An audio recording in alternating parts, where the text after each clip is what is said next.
ওই শালার মাছের সবজিটা তো হবে না। ও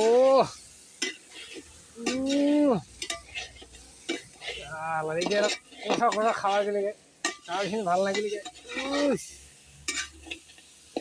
কি মোহাম্মদ সেনুসি ফাটাফাটি। এই যে আমার অ্যাকচুয়ালি রান্না শেষ হয়ে গেলে এখন মাছের সবজিতে জল দিলাম, এখন মাছটা ছাড়িয়ে দেবো, তাহলে আমাদের আজকের মতে রান্না শেষ।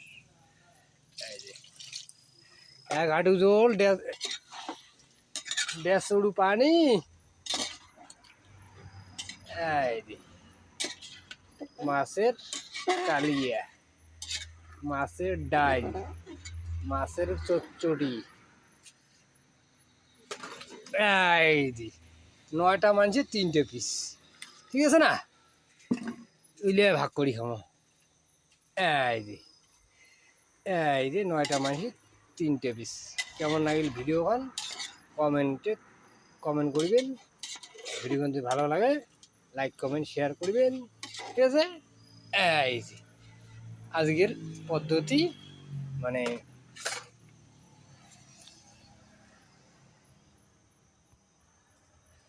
এই যে রান্না করা শেষ।